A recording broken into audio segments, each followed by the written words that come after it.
What's going on, guys? It's Cimo. So today I'm bringing to you a meta-analysis for the December 2018 format. Now, as you guys know, meta-analysis works a little bit differently when we get a new ban list, because since we really don't have a lot of empirical data to go off of for the new format rather than what happened previously, this is more so my subjective opinion on how I feel the meta is going to shape up. And then once YCS Milan passes this upcoming weekend, I'll be able to bring you that data, and we can kind of compare and contrast to see what we had for our initial thoughts compared to what actually ended up happening in Milan. So that's really exciting, but before we get into it, if you haven't already, be sure to subscribe to the channel and hit that notification bell so you don't miss a single upload. And if you really love the meta-analysis or any of the other content that I produce, then consider supporting me on Patreon or becoming a YouTube channel member. It's thanks to all of my patrons and channel member support that I'm able to bring you this content on a daily basis. So if you're interested, hit the join button down below or check out the links in the description. But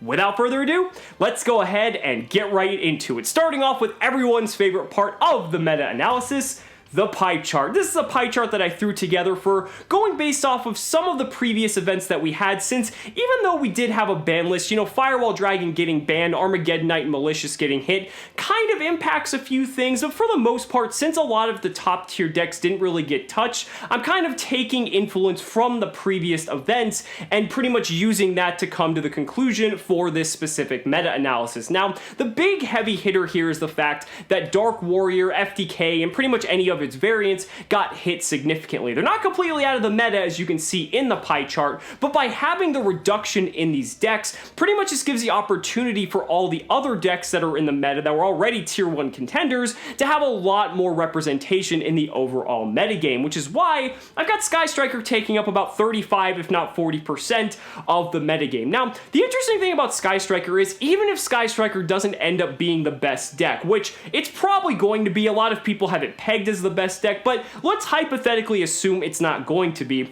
Specifically for YCS Milan, there's going to be Sky Striker at the highest numbers of representation overall, just because everyone thinks it's going to be the best deck. So even if it doesn't win, even if it doesn't end up being the best deck after the fact, it's still going to have the highest representation, meaning if you're going into a high tier event like YCS Milan, or maybe you've got some regionals coming up or anything like that, you're going to see Sky Striker more than anything. Remember, this is more of a representation of what you're going to see in the overall field, but also what's going to have the highest representation, especially if you're at the higher tables and moving into top cut. So definitely keep that in mind. This is very specific. I'm trying to keep it as broad as possible for all the regions, but it is going to depend. If you're going to like a locals or a regional, the meta may shift depending, but this is more of an overall kind of just overview of what the meta should look like, at least in my view. But Sky Striker definitely going to be at the top for sure.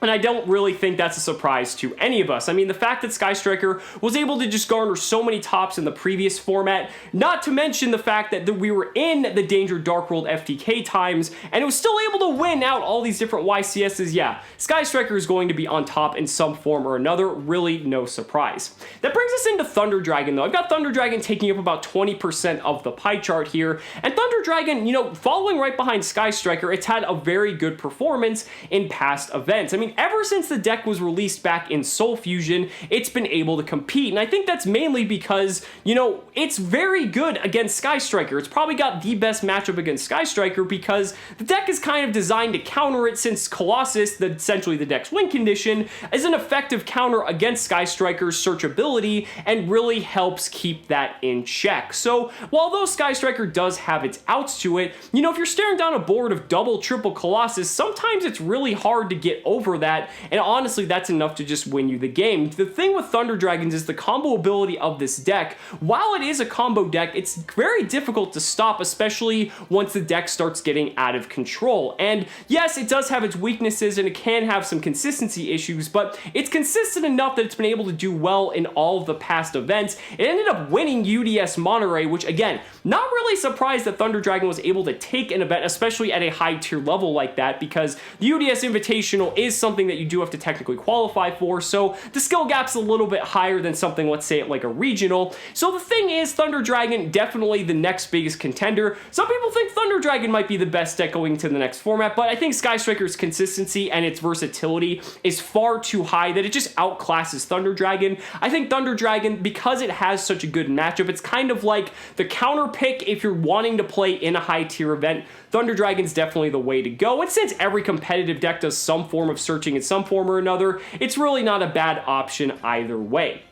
That is going to bring us on to our third deck, though, Altergeist. I've got Altergeist taking up about like 15% of the pie chart here, and Altergeist kind of rounds off like the triangle we have, because Altergeist is a really nice pick because it has an outstanding Thunder Dragon matchup, because nothing that Thunder Dragon does really affects Altergeist, and Altergeist has a lot of built-in counters to what Thunder Dragon does, so that's very good. And not to mention, Altergeist can have a very good Sky Striker matchup as well. What I like about Altergeist too is that the deck can be tailored specifically for your Sky Striker matchup by playing stuff like Secret Village to just automatically win the game. I mean, that's really good. And even if you go up against somebody like Thunder Dragon, it's really not that big a deal to allocate space specifically just for your Sky Striker matchup, because the representation for that deck is going to be much higher. So what happens is, you know, you have some dead cards against your Thunder Dragon or maybe even other matchups game 1, but games 2 and 3 you just sideboard them out and then you put in other cards and your deck already has an inherently good matchup anyway,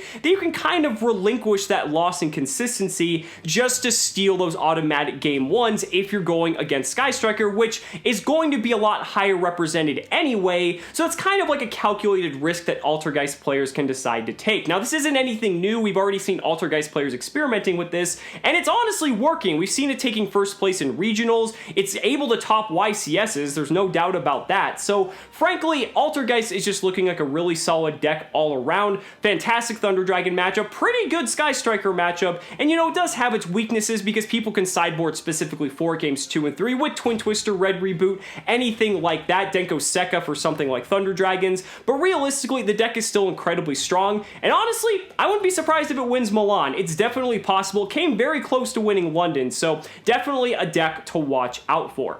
I think the biggest wild card of this meta-analysis is the Dark Warrior deck specifically. I have them taking up about like 10 to 15% of the pie chart here, and the reason for that is because I don't know where these decks are going to fall. These decks could still be just as powerful as ever in their two separate variants. You've got your Rongaminiad Turbo, which basically means your opponent can't do anything and they're going to get board wiped if they even attempt to on their next turn. Or you've got the variant that can just Gumblar your opponent for 6 thanks to Neospatian Connector. So, I mean, there's so many different ways the deck can still play, and yes, Armageddon Knight got hit to 1, Malicious got hit to 2, Firewall is banned, but these decks are still able to play and they're just as degenerate as they were. They just took some consistency hits, and frankly, there are ways around that. We've already seen people experimenting with it, and when people really want to innovate a deck, they get really creative in finding ways to do so. Neospace Connector really kind of just rounds out that entire Gumblar for 6 hand loop, and anytime there's a hand loop that's fairly consistent, it's going to see play. It's really going to boil down to